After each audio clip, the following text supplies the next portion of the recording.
Sorry, guys. What's up, everybody? A little mess up. Sorry, testimony went later than I thought, so I had to set everything up. So I'm a little late, but we're ready now. Thank you for being here. What is going on, everybody? For those who missed the trial today, it started off slow, but man, did it get spicy at the end there, and we're going to go over that with our two experts. So I'm so excited and happy to have on. Um, Both have been on the show before, Afi Patterson and Karen Smith. Afi is a Louisiana native, graduate of LSU. She received her JD from Southern University Law Center and her LLM in trial advocacy from Temple University, Beasley School of Law. Throughout her practice, she has gained extensive experience in criminal defense and entertainment law. Currently, she serves as a production attorney for the Emmy awarding winning series Divorce Court and provides legal counsel to Dish Nation.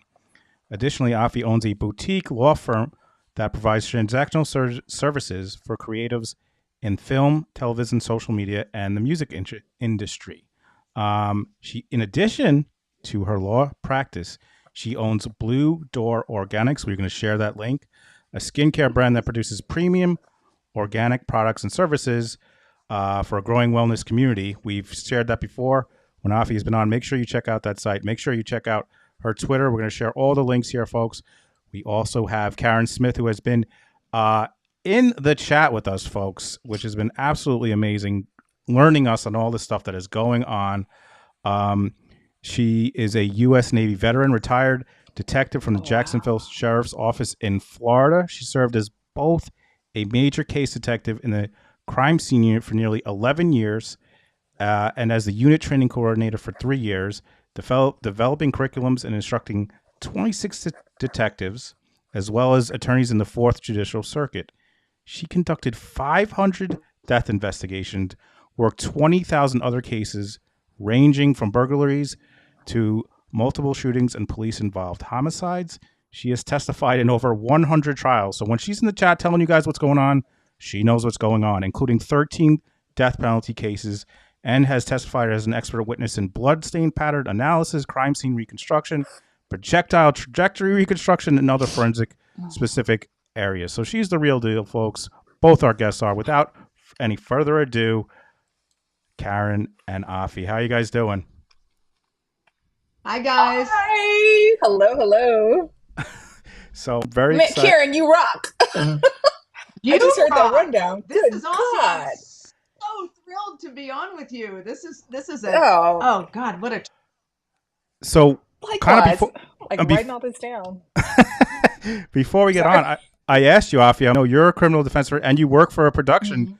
You work for a divorce court. So you're kind of the person that if something went down, they'd be calling you, right?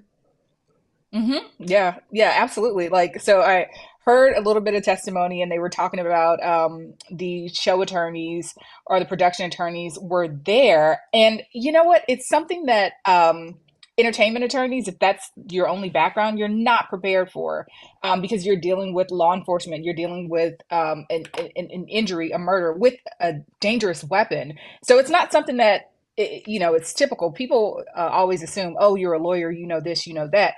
No, everybody has their specialty, their specific area of law. So they might know the fundamentals, but it would still be a challenge for them on set. I just happen to have a background in criminal law, so I think I would be useful, and even that background would be more useful for the people on set to be able to protect their interests. But it's a challenge. I can imagine what that call would be like to you if something went down where someone was injured. They'd probably be, the producers would be freaking out. All right, they'd be like, you need to get down there and kind of fix what's going on, or get everyone together, which is kind of what we saw a little bit in the footage from the officer. We saw body cam footage where all of a sudden the attorney, she's there and he's like talking to her. Karen, let's talk about that. Let's talk about that footage. What did you think about? We watched some of that footage of the officer getting there, setting up the crime scene. They didn't have. It seemed like they weren't staffed enough, or what were your thoughts when they were setting up that crime scene? I'm curious. Look, they did the best they could with what they had. They were skeleton crewed. There were 3 responding officers for a huge film set, 200 people-ish. What I saw, that was, let's talk about what was really good that they did. First of all, they corralled the people away from the primary crime scene, which was the church. They took crime scene tape, they determined the primary crime scene, and they put the crime scene tape around it. The lieutenant figured out that the cart was a part of that crime scene. He unfortunately had it wheeled to him. We'll talk about that. But he did put that next to his response vehicle so that he could keep control and care and control of that cart. That didn't last very long. Because when you're dealing with chaos, the officers got there. Helena Hutchins had been placed into an ambulance. You have Joel Souza, who was injured. You have complete chaos. This was a completely unexpected thing. And when you're dealing with sheer chaos like that, people panicking, people asking if they can help, people freaking out, when you're only 3 officers, that is a hell of a lot to handle. And I give them kudos for doing the good things that they did do. They really took control of it. They did the best they could. They didn't know Adam from anybody on that set. Who's in charge? Who's this? Who's that? They have no idea. They're going in completely cold to what they were told was an accident. They have no idea if a crime was committed. Now, Afi, I know that you'll get my back on this one. When you go to a situation like that where you hear shots have been fired and you're told it's an accident, it doesn't matter. You go in as if it's a homicide, period. Because you're taking it to the top level. It turns out to be an accident. Okay, we've got all the evidence of a homicide. We've treated it with the utmost care and responsibility. No harm, no foul. You can't go to a scene assuming it's an accident because that's just not good protocol. So they did everything right up until they didn't. Well, I mean, and Afi, as well, we'll get into that. Actually, I have some footage, so I'll set that up right now. But Afi, as a criminal defense attorney, your job is to take a look at that footage and like what didn't, like they did a good job until they didn't. Your job is to find out what they didn't, right? Like that's the first thing you want to look at this footage and see what did they do wrong that's going to help my client in this defense of this case, right? Right. So yeah, and I think from what are you going to play it right now Yeah, or? I'll set it up right now. Um, Let me set it okay. up here. Yeah. Well, while you're setting it up, so from what I've heard, and what I saw with the testimony, there are big chain of custody issues. There are big issues when it comes to the witnesses. You're normally supposed to separate witnesses because you don't want witnesses to conflate testimony. You don't want them to misremember something or remember or be prompted to remember something a particular way that a friend would. Someone might be trying to, cover their own behinds, and they might want to discuss some things that they think might implicate them. So, you want to maybe separate witnesses. That's the first thing you want to do. And I think that, again, they did the best they could with the 3 people that they had on the scene. Um, and with the experience level that they had. I think the first guy that testified, he said he'd only been on the force, 3 or 4 years. And he said in hindsight, he would have done things differently. So, again, I agree. They did the best they could with what they had. And I thought that the first witness did an excellent job admitting, like just saying, "Listen, yes, Yeah, he didn't excuse me. he didn't fight it." What do you think, Karen? I thought he did a great job where he admitted to it and just owned up. Absolutely. You cannot push back. One thing that you need to understand about attorneys, whether they're prosecutors or defense, when you step in a muck hole on a scene, you admit that you screwed up. We're human. The jury's going to hear Yeah. that and they're going to give you kudos for admitting you're human and messed up. Nothing's ever perfect. And it's okay to go, you know what? I could have done a better job on that. I apologize. I know now what I didn't know then. End of file. You've taken the wind out of their sails, first of all. And second of Hmm. all, you've just told the jury in an honest way, you're just a human being doing the best you can. That's it. It's no big deal. It's really not. Right. So, all right, guys, No, I got that's it. my thing. Go ahead. Yeah, sorry, really quickly. I Yeah, love no, go that. ahead. My whole thing, my whole motto, like for the last several months, has been I have a right to be wrong. I've got a right to be wrong. This is my wrong. what are you going to do? Like, I have a right to make mistakes and learn from it, Right. right? So I completely agree with Yes. that. All right, folks. So I have it set up. I have a few timestamps. Now, this should be when I first set up here is when the officer goes to Dave Halls, who's the first AD. So let's take a look here and see how this goes here. And they're trying to find the gun. This is what's happening here. Where is it? It's not here. There's one there and there's one there. There's none of them. Okay. What happened there? I believe he's a director, and he took me to a cart, to a gray cart, and there was 2 guns on the cart, and he told me that those weren't the 2 guns used in the church at that time. So not the gun you're looking for. Exactly. All right, so let me pause it right there. So first of all, the guy that's supposed to kind of be ahead of the safety, they get to the scene. He has no idea where the guns are that were involved. That seems to be a problem. What do you think, Karen? A huge problem. Enormous problem. I mean, you're telling me that a shooting just happened in a church on a film set. This is the first assistant director, and he doesn't know where the gun that fired that bullet is. Second of all, I'm not throwing anybody under the bus here, but as soon as that man told me this cart had potential evidence on it, regardless of whether or not those guns were identified as the ones used in the shooting, I don't know that yet. That cart is now hands off.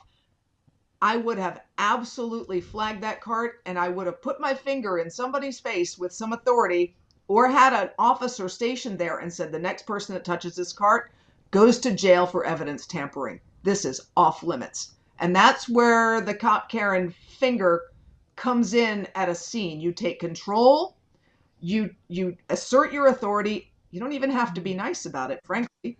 And you say, if anybody touches this cart or anything on it, I'm going to throw you in the back of my car. Do you understand me?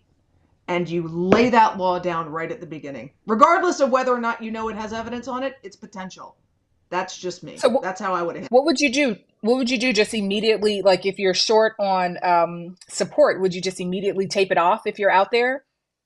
Yes, I would have Mm. absolutely just told when you put the crime scene tape up, go around this tent and go around this cart. And I've just told them that nobody touches it. You get everybody outside of that perimeter. Anybody, we had an issue later on where somebody actually reached over the crime scene tape and was messing with Mm. stuff on it.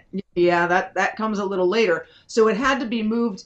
The crime scene tape probably should have been moved a little further out. And listen, it's easy for me to Monday morning quarterback and fault these guys. They, like I said, they did the best they could. But once that cart was identified as having potential evidence on it, that's part of a crime scene. Nobody touches it. Nobody goes near it.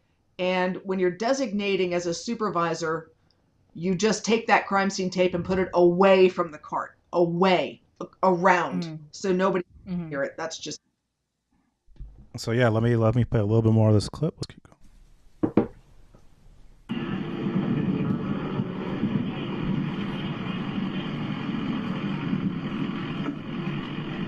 So he basically right now is trying to find the gun. Is what he's trying to. He's trying to find the weapon. That's Hmm.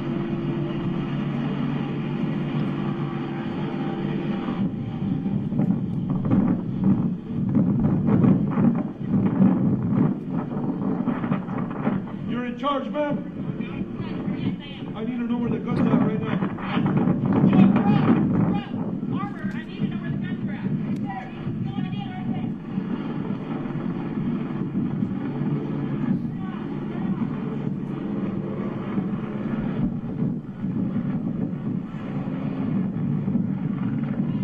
How do I know this is a gun? That's the gun. Okay. all right. So he gets the gun now. What he thinks is the gun.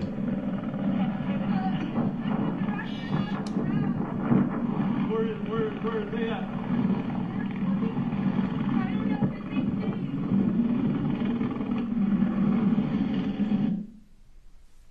Do you know what discussion you're having? What are you asking about? I'm asking about the gun, if that was the right gun used. She told me yes. And then she's talking about the ammunition. Okay. Was the ammunition readily available right there? It was not.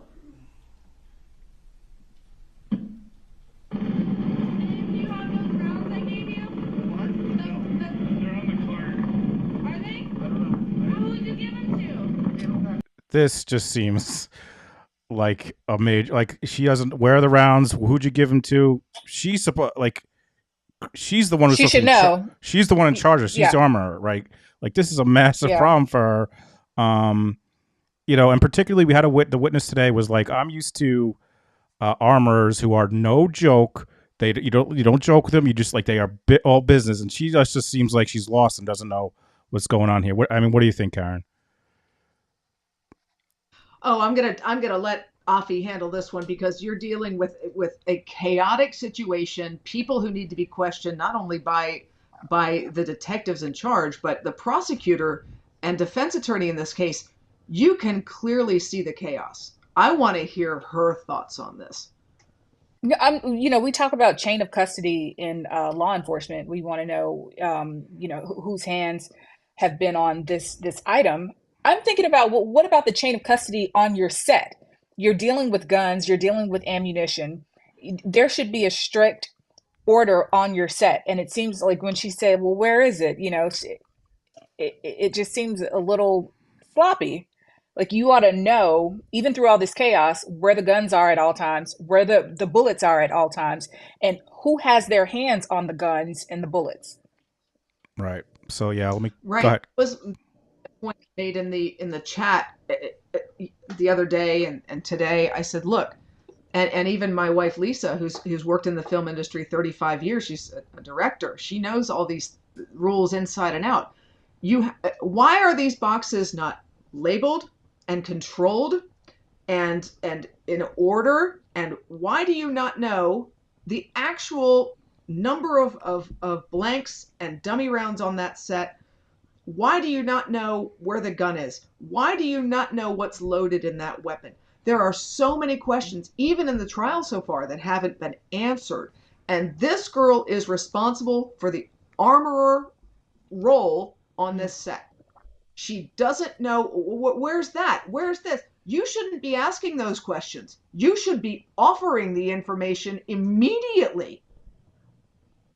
Right. She should be leading. Like, hey, all right, this is where we're going. I have this over here, this Yeah. over here, because I have everything in an organized manner and not like the cart I'm about to show you. Hold on 1 second. Let me fast forward this a little bit.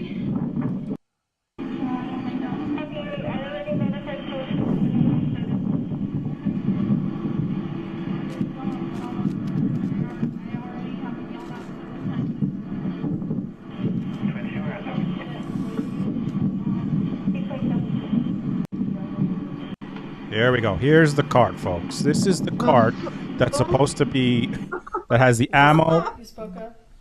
That is the cart that I originally was taken to by the other gentleman.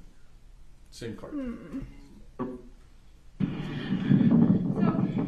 Okay, Brown's here. okay, now, so, this is the one I'm pretty sure, this is that's the one, and okay, sorry. You're okay. Sorry. Just relax. Just relax. So scared. No, you're all right. Just relax. So here's the box that I got them out of. Okay. Leave them right there. Leave them right there, okay? Relax. I just need you. All right, Karen, go ahead. You're chomping at the bit. Go ahead.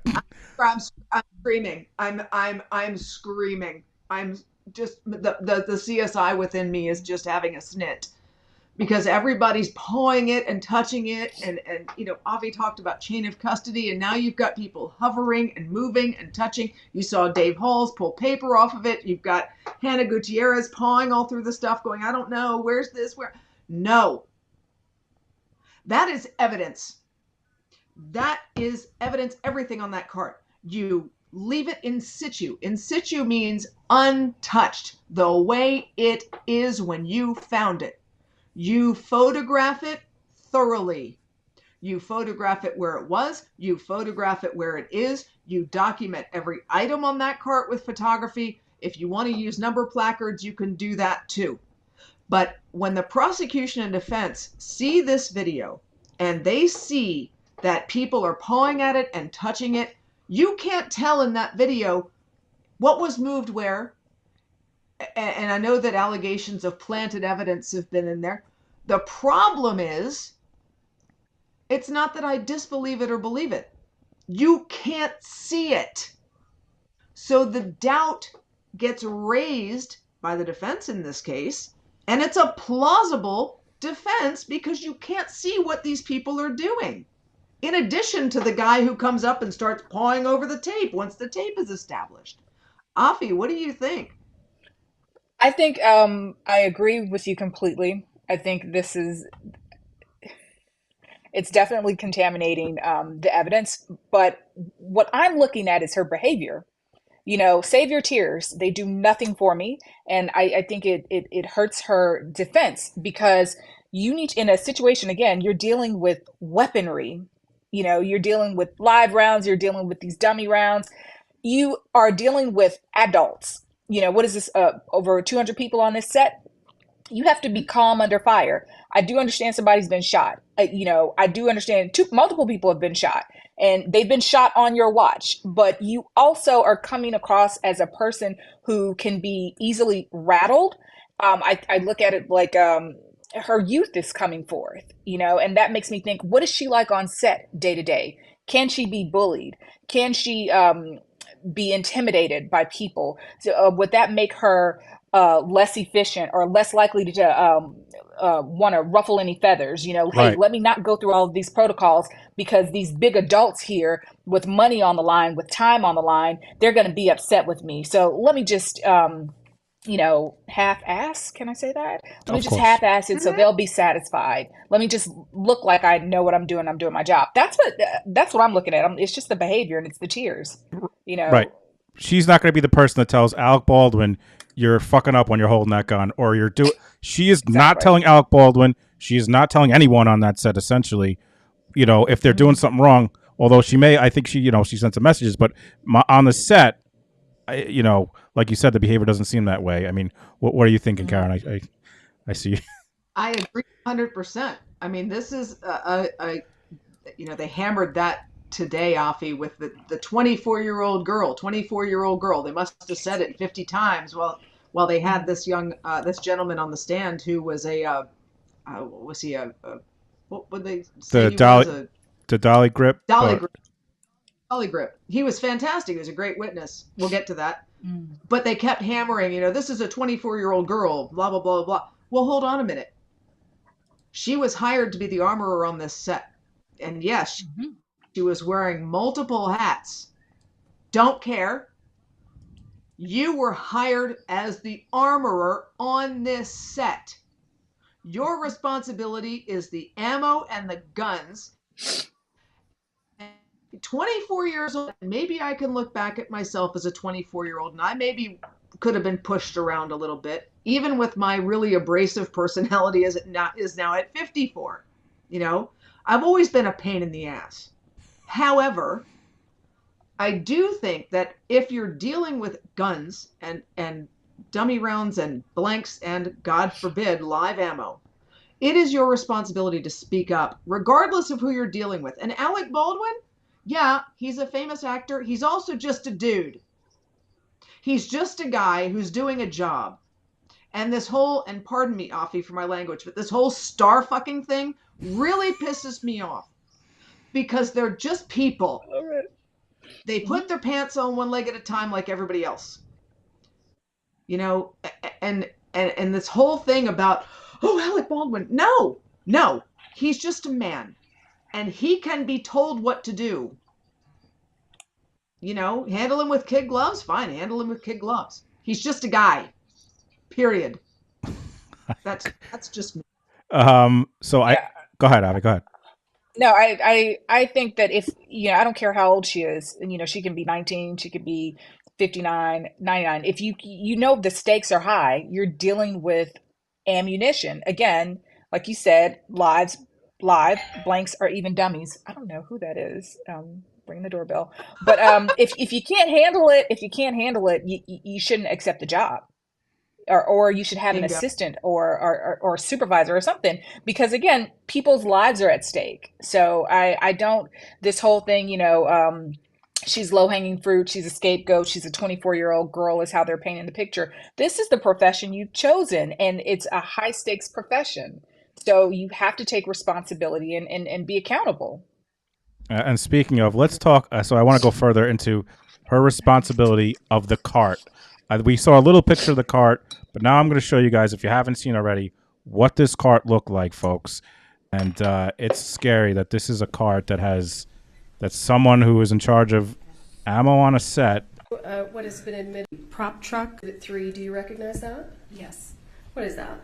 This is the prop truck that was located outside of the main building of the scene. You said prop truck. Oh, I apologize. Prop cart.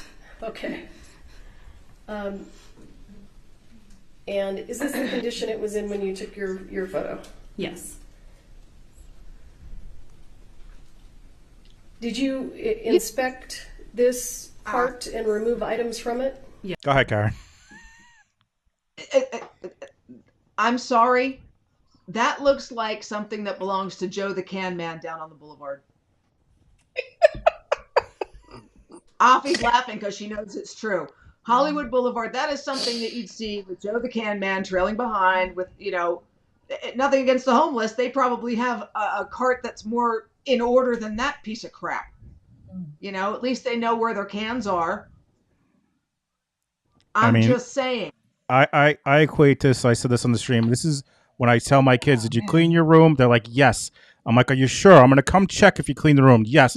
I go up and I see this fucking thing. Shit is everywhere. Nothing's accounted for. I mean, we'll show a little bit more, but the fact that there's live ammo on this cart and there's just ammo. There's obviously no organization, which is what the witness talked about today. What he was used to is like a locked cart, like all this. This cart, you have live ammunition, and I'm gonna keep playing it. Let's keep.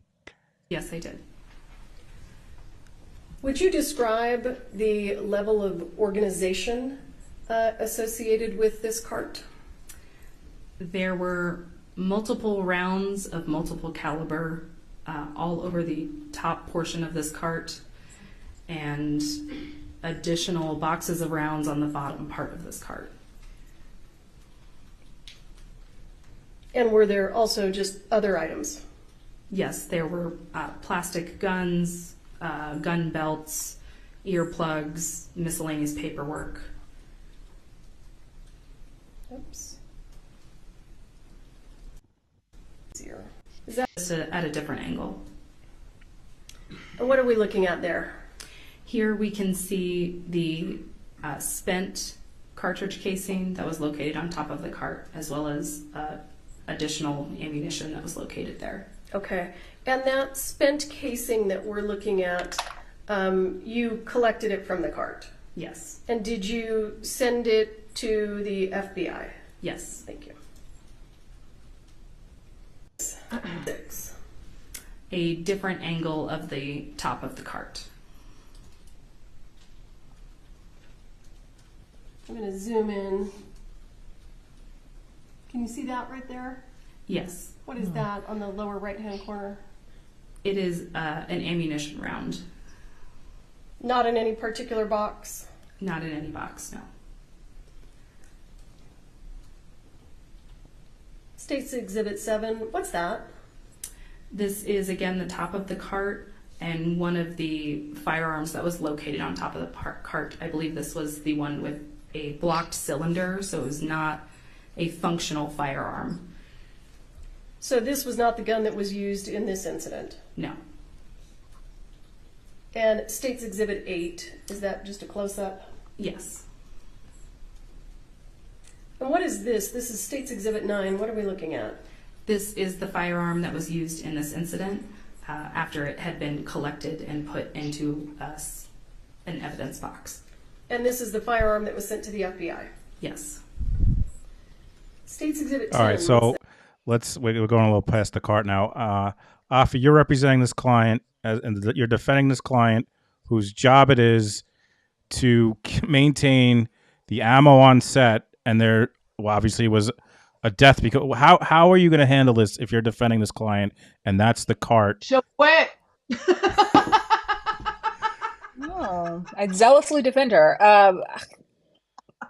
Well, so I would think my first argument would be like, oh, okay, it was chaos after this happened, so the cart maybe got messy. But then, of course, you're going to have witnesses that say it was this sloppy every day. So then I would think maybe she would say that she doesn't operate from the cart. That's not her base of operation. You know, she has another method that she uses to stay on track and maintain organization. The cart may be just her backup or where she disposes things before she takes it back to the prop room and organizes it. It's the best thing I can come up with. I think it's pretty doggone good. Well, speaking of quitting, one of her attorneys did try to quit today, and the judge said no. If you guys Not on missed my that, watch. she said Not in the no. middle of trial? No. A new attorney got added today, and we were like, "Why is there a new attorney?" And then we found out that one of the attorneys made a motion to get removed. The judge said no, but the judge also said that he's not allowed to talk to Hannah Gutierrez-Reed based on her request. So that was something we found out today, that this attorney, Which one? I like the guy who did the opening. Is it him? the bearded gentleman, I forget his name, not Okay. not Okay. not the guy that looks like Mike from Breaking Bad. All right, speaking of folks, now we're going to get into what you probably want to talk about, what we saw today. And Afi seeing this live for the first time, or seeing it for the first time. This was the cross of the dolly grip Ross Adiago, who was an awesome witness, just a genuine guy who told the truth. You could tell he was crying. It hurt for him to think about the events again. He was friends with Helena, and this is when we're going to get into the cross. So let's check it out, folks. When you started your testimony, early on in your testimony, you talked about being on 12 prior movies with armor or something like that. Recall that? Yes. And you talked about you're used to seeing ex-cops, ex-military. Remember that? Yes. As the armor, were those all males? I can't give you a definitive on that. I think there may have been a female or two, female armor that I worked with in the past. But you just didn't, you weren't used to seeing a young 24-year-old armor, were you? A female. I wasn't used to seeing a young 24-year-old armor. A female. That doesn't play into it for me. So. Great answer, I thought. Great. Karen, who's giving the finger. What do you think, Karen? That pissed me off. Yeah. What the hell does that have to do with anything? You know, I was a female cop. You think I wouldn't run and get in the fray if the shit went down? Because I'm a girl? Oh, I believe you would. I believe you did. Listen, that really chapped me, because I thought, what a shit argument. You know, if you're going to go with the young 24-year-old, go with that. You bring female into it. I'll just say this: he's fucking lucky it wasn't me on the stand. Let's keep. All right, so let's keep going. Whether male or female doesn't really matter in that case. Okay, and I want to get into another, and we'll work through these topics, but you've talked a lot about things that you think Ms. Gutierrez-Reed did. One of the things you didn't tell the jury is that you've sued Russ Production and Alec Baldwin, haven't you? I have. You what? Yes. You have a pending lawsuit right now, don't you? As far as I know, it's pending, yes, sir. And your attorney's in the courtroom? He is indeed. Been watching your testimony? Clearly. See how you do? You'd have to ask him, sir. Okay. And you've sued Alec Baldwin and Russ Production, but you have not sued Hannah Gutierrez-Reed, have you? Again, you'd have to talk to my counsel about who I've actually sued. Have you read the lawsuit? I've perused it. You perused it. What does that mean? Did you read it, all the paragraphs, or did you just read page 1 and just said, knock yourself out, lawyer, go ahead? I think I got past page 1, but since I'm not in your industry, I don't understand what a lot of that is, and I trust my counsel to represent me. It seems like you're making a lot of opinions earlier on what armors do. You filed a lawsuit. It seems like you could have read your lawsuit, right? Objection, relevance to whether or not he read his lawsuit? Well, I want to ask if he's read these paragraphs, because he has a totally different story in his lawsuit that he did today. So I want to ask him if he's read and adopted this lawsuit. And I think he's already answered that. Did you approve your lawsuit being filed? I must have. Because it was filed, right? Sorry. All right, so I want to ask you, Afi. This gentleman just was a witness for the state. He came off incredibly. He was credible. He was sympathetic. He didn't embellish. He was crying, like when he was thinking about his friend who died. How do you think about the way he's approaching this cross right now? The way he's going at this witness?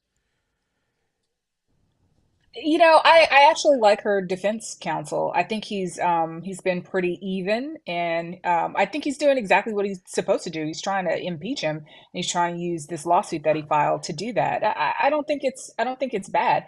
I think in general, what he's trying to do is paint Hannah as a delicate princess who's 24 years old, who just didn't belong there, and somehow she got there and she shouldn't be held responsible. I think that strategy is not going to work. I think as an armorer, again, I've said it's a tough job, and you're there to protect and prevent harm, period. So I think that the damsel approach, the princess approach, is just not the best. But as far as how I'm going to play it a little this more guy. because I agree with you. I've liked him, and I've said it in chat that I've liked this defense attorney, and I think he's done a good job. But I don't think we're up to the point yet. I'm going to keep playing this, and then we'll see a little bit Okay. more. Where's my popcorn? And in that lawsuit, you're suing for a variety of things, punitive damages, right? Again, I'm not a lawyer, sir, so you'd have to discuss that with my counsel. Well, you're suing for loss of enjoyment of life. Certainly. Okay. And you're suing for medical expenses and non-medical expenses, right? I understood that to be the case, yes. So out of this tragedy, you claim that you have a blast injury, right? I believe that's in the documents you're referring to, yes, sir. Did you go to the doctor for a blast injury? I have talked to my physician about what happened that day, yes. You've talked to your physician.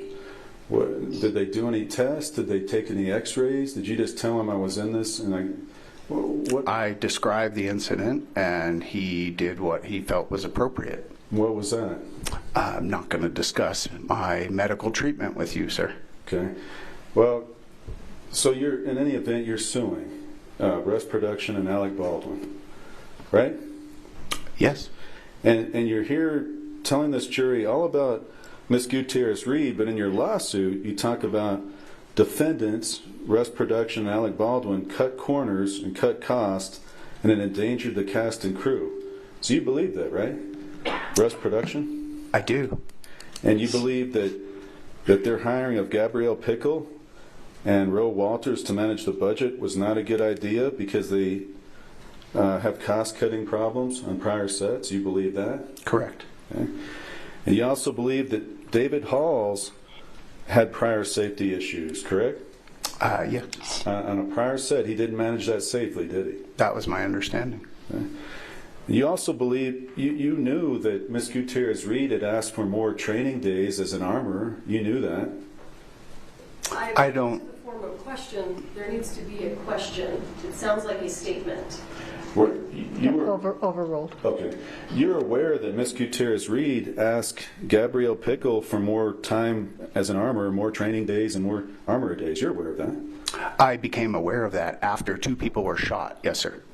Okay, well, it's in your lawsuit. It's part of your lawsuit. Okay. Okay. So let me ask you this. Are you hoping that you can come in and testify here today and something happens to Miss Gutierrez-Reed, it'll help your lawsuit? I'm hoping for justice, sir. For 2 yourself. people were injured on a film set. That has not only affected me, that has affected the film industry. And you want money for that? I want justice. You want money? Your lawsuit doesn't say justice. It says money. Again, you'd have to... for money. Isn't that correct? Mr. Bowles needs to let the witness answer the question. Wait, I'm going to slow it down. This is where it gets a little spicy. Because they have been cordial with each other, but the defense and the prosecution, up to today, they have been... You want money. Your lawsuit doesn't say justice. It says money. Again, you'd have to... for money. Isn't that correct? Mr. Bowles needs to let the witness answer the question. That he's being argumentative. This needs to be a cross. I'll let him answer. I agree. You're suing for money. Oh, this was not the spicy part. I asked my lawyer to help bring justice in this case. And if that doesn't mean criminal, then I would assume that means some sort of monetary justice. Yes. Okay. Now, you also understood that Mr. Halls did not post the safety bulletins onto any of the call sheets. Correct? I understood that production did not furnish us with safety bulletins, sir. Okay, so production. So that may not have been Mr. Halls. It may have been somebody else in production. Again, production is all-encompassing of Mr. Halls and the other ADs that would generate that information. And you also indicate that Mr. Halls was the overall safety coordinator on set, correct? That's typically one of the many jobs of the first assistant director, yes, sir. And so it's his responsibility to convene the safety meetings you testified to, right? Typically it is, yes. And in this particular set, he did not do that on every day of the filming, did he? Not to my recollection. And in fact, All right, I want to pause this because, Karen, I want to get your thoughts about the fact that Dave Halls pled out and is going to is going to serve no jail time. What can you believe that? I mean, this guy was in charge of the safety. Listen, I'm deferring to Lisa at this point because she knows a lot more about the responsibilities on set. You know, obviously the state allowed him to do a plea deal. I really can't speak to that other than it was a gross injustice based on everything that we've learned since then. So I'm going to defer to Afi on that one because she knows more about the law than I do. Well, this guy's the first AD, right? The guy testifying or the guy that pled out? No, you guys are talking the guy that pled out. Hall, the guy that pled out was he's the first AD. Dave Halls, yeah. Yeah. Did not know he pled out. Okay, so I think and no jail time. Interesting, because according to what I saw yesterday, Hannah had a duty before she passed. I guess like I'll say the chain of custody with the weapon. She's supposed to check every single bullet, take it out, check it, put it in. Then it gets to the first AD. In front of him, she's supposed to go over it and inspect it with him thoroughly, right? That's the second level of protection. And then from, again, what the attorney said, I think the her attorney said that she is supposed to afford the actor the opportunity to inspect, which means he has an option. He doesn't have to. And he's not an expert. So I have a lot of thoughts on charging Alec Baldwin and where that's going to go. But it is surprising to me that he pled out with no jail time. Oh, best deal he ever got. Let's deal he got. Yeah, for sure. Go ahead, Afi. What are your thoughts about Alec? Let's get into it. I don't think that he's going to be found guilty. I don't think that he didn't have the obligation to inspect the gun. I don't know that it matters that he pulled the trigger or not, because there should have been blanks in that gun, or there should have been dummies in that gun. So to me, right now, I don't think that, he can be found guilty. What is his charge? I think it's manslaughter, involuntary manslaughter, right? Right, but here's Go ahead. Yeah, I was looking up the elements. I was looking up the elements, and it says something about without due caution or circumspection. I need to pull it up, but from what I read, I don't think he'll be found guilty. Go ahead, Karen. I feel like you have something to say. Go ahead. Well, here's the thing, and Afi, today it was interesting because they had the ballistician, they had the chemical expert, they had the DNA expert on today, and ahead of this dolly grip. And what they were making a huge deal about was the powder loads, the powder, how you identified it, was it gunpowder, how you took a random sample from all the things that were sent to you, and all this stuff to throw chaff, right? They're throwing chaff, which is fine. That's what you're paid to do. But here's the thing. Nobody that I know of, I've seen some commenters talking about Hannah saying she had the live rounds in her fanny pack, or they were there, or blah, blah, blah. No. Her responsibility as the armorer. 6 live rounds, Afi. I don't know if you know that. There were 6. Yeah. Not 1, 6 in different places. How in the hell did they get on set? And they're making a big deal with this jiggling of the BB in there, or the hole in the side, or the crimped end. Hear me. I don't give a shit. There were live rounds on a fucking film set. How the hell did those get there? And if you have a round that you're going to load into a gun that an actor is going to have, take Alec Baldwin out of it. If you don't shake that round or see a hole in it or know for a fact that it is a dummy or a blank. I told Jay this before we got on. I said, why are you not taking that and going, what the hell is that? And making sure everything that you put into that gun is a dummy or a blank. When you're loading it and you're shoving what you don't know into the cylinder, that's the case right now. The case isn't a civil suit. The case isn't this man who lost his friend who is filing a civil suit. This is chaff. I don't want to hear it. I want to hear how live rounds got on that set and how in the hell they got in that gun. Well, I'll tell you. And I think what's important is, going back to the sloppiness, because there was, I think, a live round in someone else's gun belt, who was there that day next to Alec Baldwin. Right. So you've got two live rounds in two people's belts, but you also, you talk about the production, how it was such a piss poor production and how she was under so much pressure. I want to know what happened before she handed the gun off to the AD. Was everybody in a rush? Was she pressured, or did she take her time? Did she have time? But one more thing, Jay, if I could interrupt. Go ahead. No, absolutely. So I want to talk about the marijuana that she allegedly smoked, that she talked about in her text messages the night before, and after she was interviewed, the cocaine that she had. So you asked me, how did 6 live rounds get on set? I would say she was chaotic, and that's evidenced by how she performed on set. But she was chaotic because her mind wasn't still. She was on cocaine. She was on marijuana. That's what I'd say.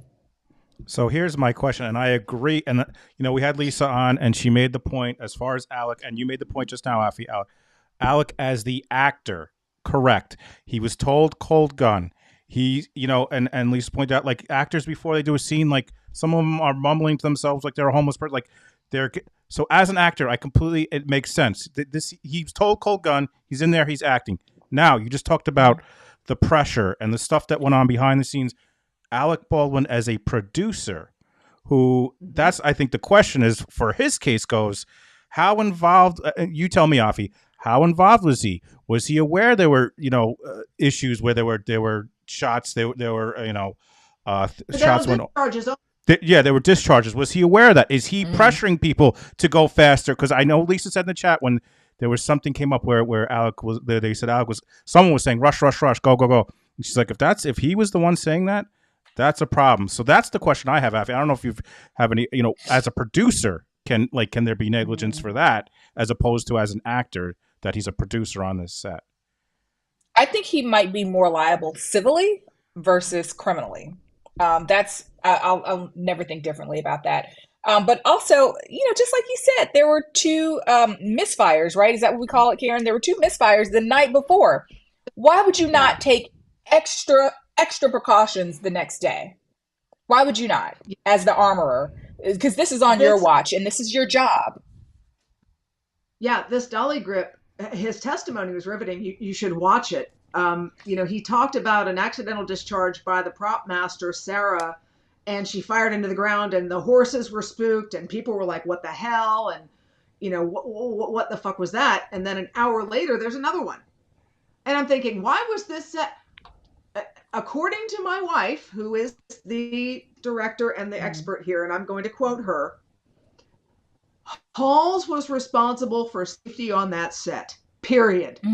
As the first aid, I can tell you, and I've put it in the chat, if my wife found this out, she'd have shut that entire production down faster than you could slap a tick.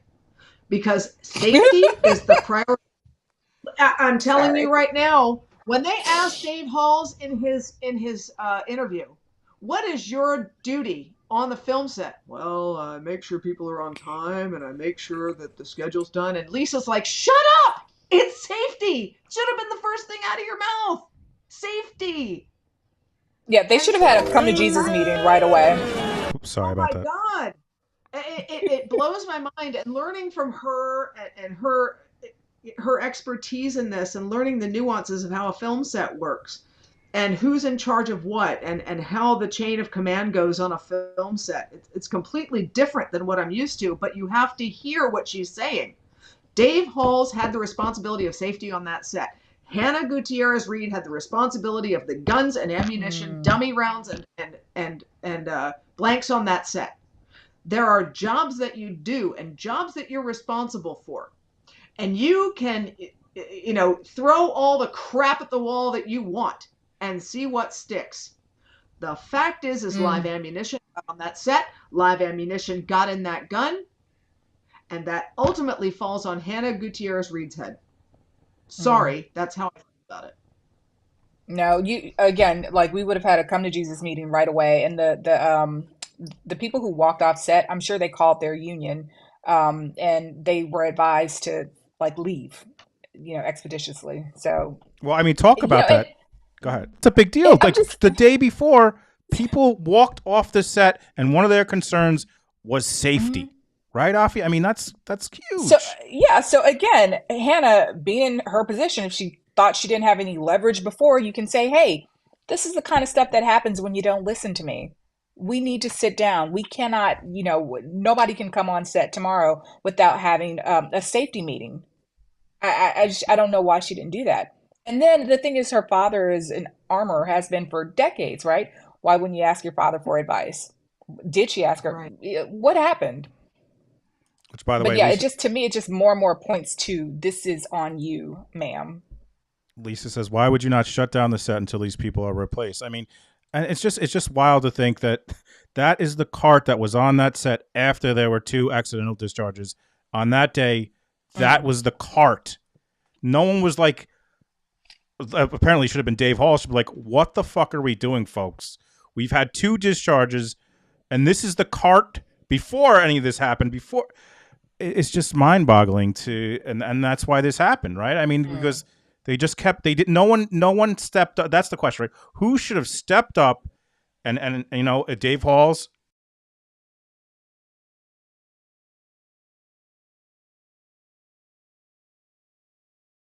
Karen.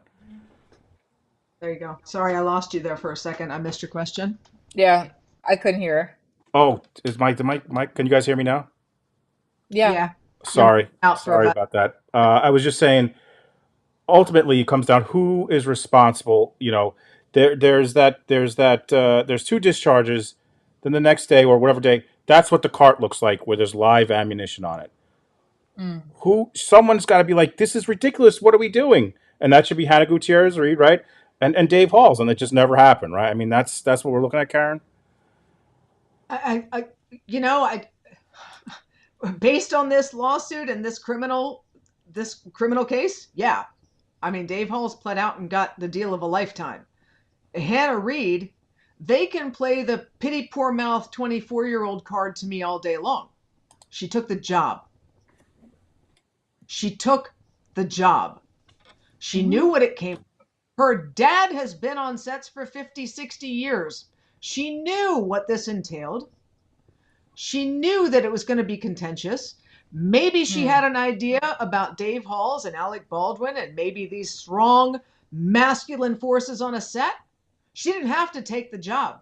If she didn't think that she could stand up for what she needed to do on that film set, she didn't have to take the job.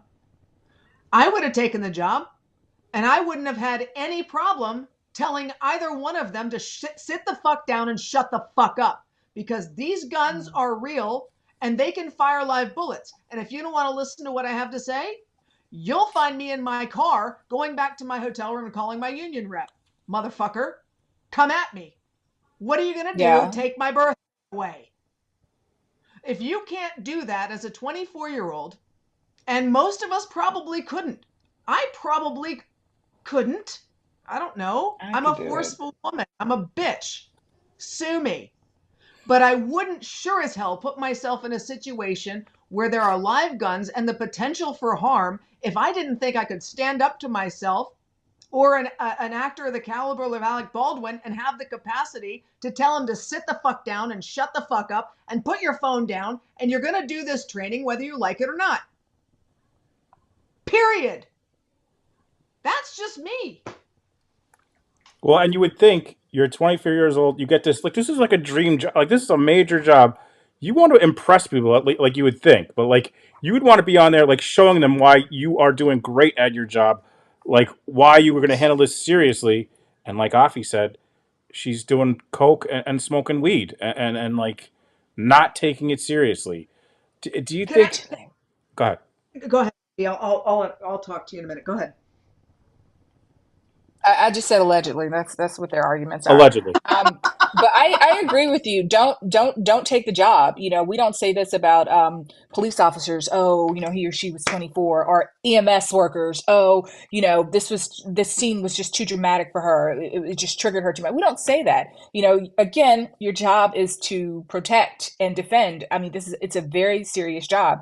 So if you didn't think you could handle it, don't take the job. I 100% agree with you. And I don't know. Like, are they saying that Alec Baldwin and all these actors and these directors, you know, and these people on set were intimidating her? I don't even know if that's like what they're trying to put forth. You know, what I've heard is that, oh, like the set was chaotic and she was torn between two jobs. You know, she was handling different props and then she was the armorer.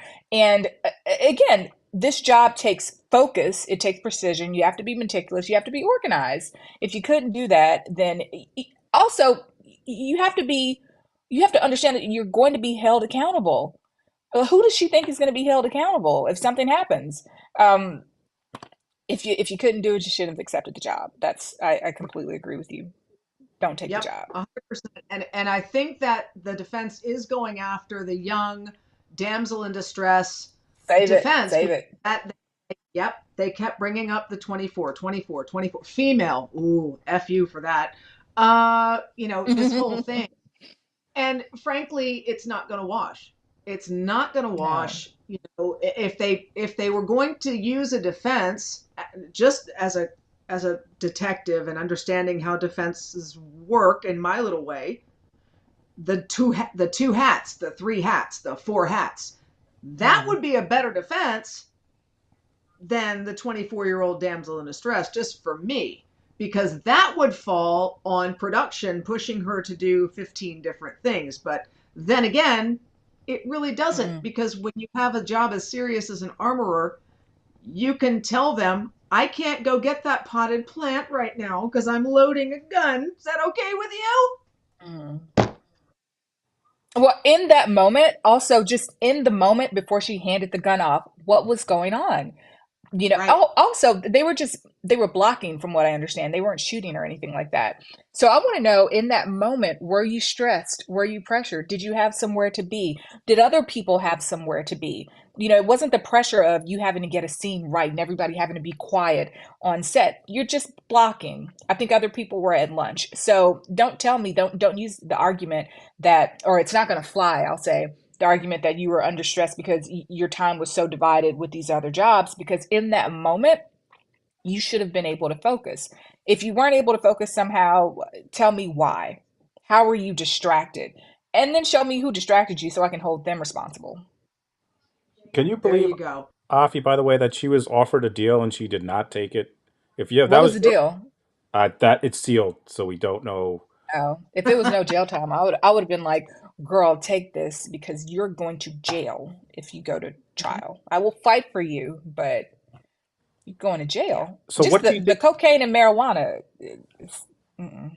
What could it be? Yeah. Like it was like less jail time. Like what would they have offered? Like I can't understand what they could. I guess it was just a terrible, terrible. Like what kind of offer could they make? Where if it was if she was she was your client, what kind of deal would you reject if they offered you about this case? What's her exposure? Was Two it 18 months? 18 months. I think at least 18 months at least. Okay, it's 18 I months because one it's to they. three, 1 to 3, I think, something like that. Oh, let me see. Hold on, I wrote it down earlier. It would be client driven. It says, I'm looking at here, it says, is it 18 months max? I don't know, but I know she was Dizzy says up charged to 4 with, years. Up to 4 years. oh, so they might have offered her like 2 years. Because I think the tampering with the evidence charge is weak. But maybe 2 years, I think that's a bit much. Um, but it would probably be up to the client. She probably doesn't want to do any time, you know, especially maybe assuming that this is like her first offense. You know, she probably just wants what we call papers, you know, just probation or something like that. So She ain't gonna get. it's hard to convince somebody. It's hard to convince someone who's on the outside, who's never been in prison, who has like no criminal history, take this plea deal. Especially when you legitimately think you're innocent, and your friends and family and you know, colleagues are telling you you're innocent. Well, especially if her dad is, right. I'm curious if he has Right. her dad, the guy who's been in armor for however long. I wonder if he's had some input in this and be like, listen, this isn't your fault. This is the production. They should have, like, this is Dave Hall's. I don't know the answer to that, but um, it's gonna. Whose I don't know fault is it, Jay? Whose fault is it? Tell me.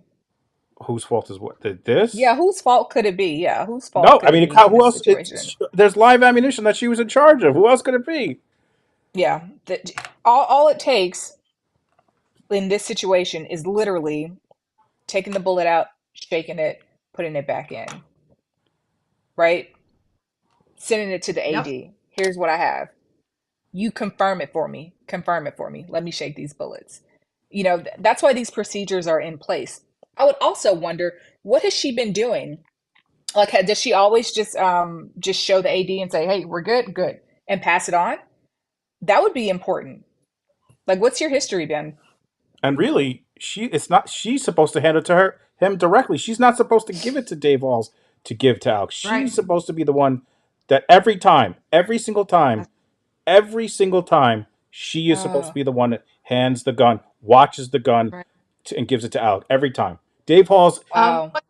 Go ahead, Karen. What what Lisa said during her interview and during her talk, and I think this was so poignant. She said, "I know what happened because I've seen it 100 times being on set. Hannah, I need the gun. Where is it? Go get the gun. I can't. I'm at X, Y, and Z, the prop truck. I'm here. I can't be there. Where the hell is the gun, Hannah? It's on the cart. Is it clean? Is it cold? Yeah, it's good." Dave Halls goes and gets the gun, hands it to Baldwin, says cold gun, end of file. That's her scenario, and as a forensic detective, it makes perfect sense to me. Because even the dolly grip today said he heard Hannah's voice, but he did not see her on set. Mm, So wow. why was handing Alec Baldwin a gun when he's not supposed to touch it other than to inspect it before Hannah hands it to him? So this entire scenario was a clown show. And I don't know that it was, you know, if Dave Halls put that pressure on himself because they were running behind or they're running over budget or whatever the hell it is that he's responsible for. When I watched the footage today of Alec Baldwin shooting the scene, right, with the hat down and his hand over here, and then Joel Souza, the director, said, "Well, go ahead and pull the gun out. You want me to do that now?" It wasn't even in the script. It was just a happenstance moment thing. Mm.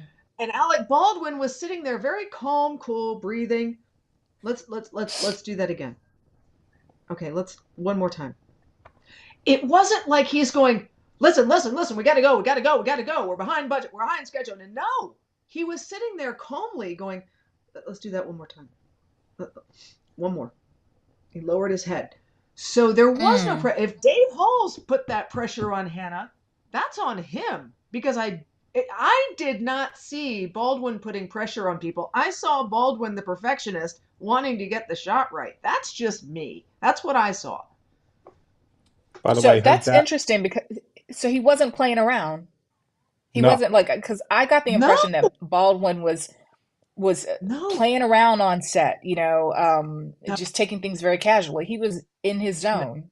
I could show you right not now. from Hold on. Let's. Wow. 4 minutes of, not from that 4 or 5 minutes of footage. No, he was Wow. sitting on the pew with his hat down and he's talking about raising his eyes to the camera line and trying to get the shot and having his hand didn't move until Joel Souza said, let's have you bring the gun out. And Baldwin said something to the effect of, all right, let me grease this sucker up. And he's just making sure that it was loose enough in the holster, but he wasn't playing around with the gun.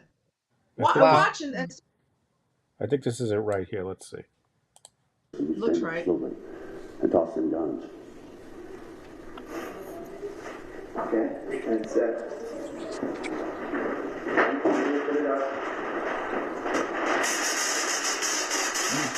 Okay, so there's the answer to your question.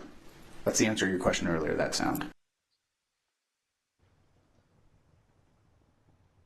In the blocking scene after lunch.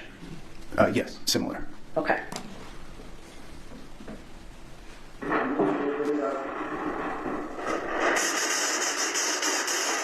Okay, so if you want to go lower than that, Would you anyway, you can come up and see me open my eyes or, you know, I mean, like, let's say I'm down here like this, and when he says Harlan Russ, I'm going to go, boop. Okay. And you got to come down here for that. Yeah. Anyway, we'll see if we can do it. Ready? Here we go. You want on another take. Here we go. Ready? All right, another take. And set. Sorry, I didn't realize I had that sped up a little bit. Let me just rewind this real quick. You got to come down here for that. Yeah. Anyway, we'll see if we can do that. Ready? Here we go. On another take. Here we go. Ready? All right, another take.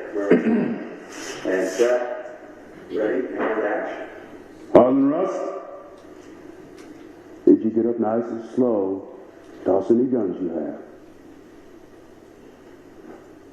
There ain't no iteration you walking out of this church unless you stand up slowly and toss some weapons.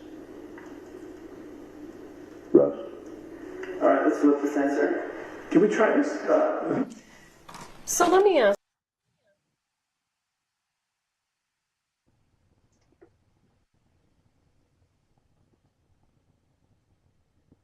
Set. Ready? And action. Harlan Russ, did you stand up nice and slow, toss any weapons you have. Again, ready? Little too wide. And set. Ready? And action. Harlan Russ, did you get up nice and slow, toss any weapons you have. One more. You good? Ready? Set. Ready? And action. Harlan Russ, did you get up nice and slow, toss any weapons you have.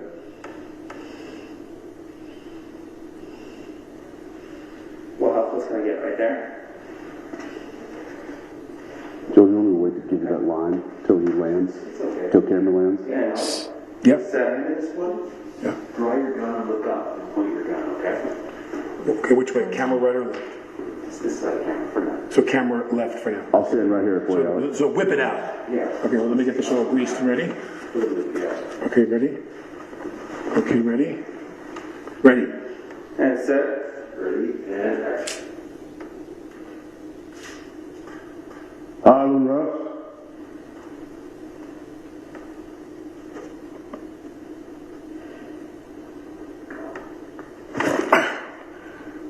Do one more just like that. You got one more? Yeah. Ready?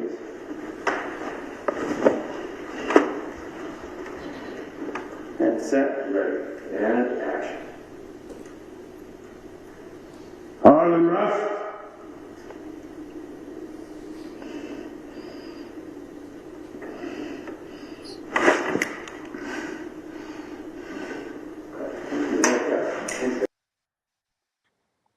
So, Karen, we were talking about this before we got on. He wasn't even planning on taking it out until he was directed to, right? It seemed like. Right. That's right. That was an immediate direction from Joel Souza. Go ahead and pull your gun out. Camera right or camera left? Over this side of the camera. Okay, camera right. You ready? There is no rushing. I'm sorry. I don't see Alec Baldwin rushing to get a shot. I see him trying to perfect a shot. And that pulling the gun out was a last minute decision, as tragic as it is. I'm sorry. He had his finger on the trigger because he was told the gun was cold. Now, God damn All it, I right. am not saying Alec Baldwin's guilty or innocent. What I'm saying is this was a last minute decision. He has the finger on the trigger, bad form, whatever. But he's told there's nothing in the fucking gun. I don't know. Afi, what do you think? Well, the first thing I noticed is he definitely had his finger on the trigger. Like, Yeah. so when the shooting happened, I 100% believe he had his finger on the trigger. But the first thing I thought is, yeah, he's in the zone. He could have hurt himself. He's got his Yes. finger on the trigger. He's greasing the gun up. He definitely could have hurt himself.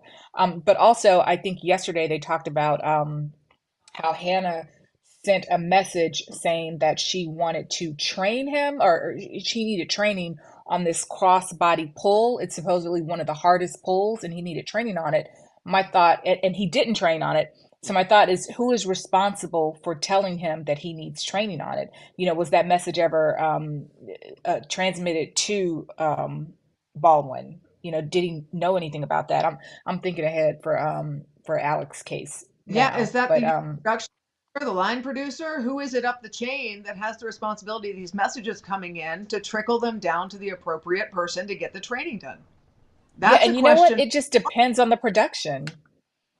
Every production has their own culture, it just and their own energy. So it just really depends on just that culture. Like who would she go and talk to about it? Did she tell the first AD about it? Did she tell the director about it? Did she tell what producer did she tell about it? It's just Right. it's different for everybody. But wow, that Yeah, was that yeah. was different. UPM, the unit production manager, took the stand on Friday, Hmm. and I would not have trusted that person to take care of my pet goldfish, frankly. No. Um, it was horrible. Horrible. Yeah. I don't recall. I don't know. I don't remember. Mm. I'm not sure. It was horrible. This is the woman who stormed up to the lieutenant when he arrived and said, "Who's in charge here? This is my set." "Oh, is it your set now?" Apparently not, Mm. because you don't recall a whole hell of a lot. It was tragic and Yeah, well, horrible. it was. And what I'm curious about, what it's going to look like when Dave Halls, that's going to be that's going to be an interesting day when Dave Yeah. Halls comes to Yeah. testify. I can't even, Mm. it's going to be interesting because, Freely, he's got his deal. Not like he has to watch what he says. He can spill it all now. He's right. never going to work Yeah, again. he's clearly going to throw Hannah right under the bus. I mean, he's going to blame everything on her. Yeah. Um, Yeah. But he's, is she not blameworthy? no, I agree. I mean, don't get me wrong. I think he is also blameworthy, but Yeah. but he's the No, smart one and took the deal, got no jail time. No jail time. It's just wild to think. But man, well, this has been amazing. More than we're like an hour 15 minutes, and this has just been. You guys have been so freaking awesome. Please, I hope you folks, our mods. Thank you, mods, for sharing all the links. I hope you are following them on Twitter. You're checking out Karen's podcast. You're checking out Afi's Blue Door Organics. Please check that out. Hmm. But before I let you the go, guys, I want to get you any final thought. Karen, you first, and Afi. Final thoughts on what we've seen today. What anything you want to talk about? What are your thoughts, Karen? my thoughts are juries aren't stupid. Um, juries are mostly astute people, just like we have in the chats, and what we're seeing in the chats translates into a jury because these are people picked to serve on juries. And if they're seeing it, trust me, the jury's seeing it. Um, I don't think much is going to get by them, and I think at this point they're probably have their minds made up regardless of who testifies. They hopefully they're fair and balanced, but at this point, I think that she's going to go down and go down pretty hard. That's my opinion. And honestly, after Ross, I think, like you said, Karen, we talked. He put the nail in the. I mean, his testimony was so good, and basically just Yeah. said, "Listen, I've never been on a set where this is how it acted. This is how it was handled. I made complaints. She shouldn't have done." Like he was very clear. He was an amazing witness. So I mean, we'll see what comes out of it. But go ahead, Afi. What are your final thoughts? No, I agree with you guys. I think you had a person who did sloppy work. I think the jurors are going to say, I wouldn't want her working on a set where I'm there, where my mom is there, where my sister is there, somebody I love is there, because she does sloppy work. I would be upset if I thought that somebody who, an armorer, is getting high the night before, does cocaine, and keeps just a sloppy workroom. And she had every opportunity to stop this the night before. You knew that something was afoot on your set with these two misfires. You had every opportunity to shut everything down because you were the armorer. You can do that. The next day, she had every opportunity. I don't believe that she was under stress. I don't believe she was under any strain. She had every opportunity to just slow everything down. How long does it take? I would, oh my God, if I were the prosecution in my closing, I would set a timer and I take out every little bullet and I'd say, this is the time it took. This is the difference between life and death. It only takes 55 seconds. That's all. That's the only thing you had to do. Uh, So yeah, your jury is not going to go for this damsel in distress princess 24-year-old girl thing. They need to do something different. But yeah, I could keep going, but I'll stop. That's an outstanding suggestion. I think my prosecutors probably would have done just that. Yeah. Mhm. I mean, the insight you guys have supplied just amazing, and you guys are both really busy, so I appreciate you both taking time out of your schedule to come on with us. Guys, please check them out. Check out their websites. Give them a follow. Yeah, and thank you guys all so much for being here. Tomorrow we will continue with the testimony, 10:30 Eastern. Um, Guys, thank you so much, and have a good night, everybody. Thanks for being here.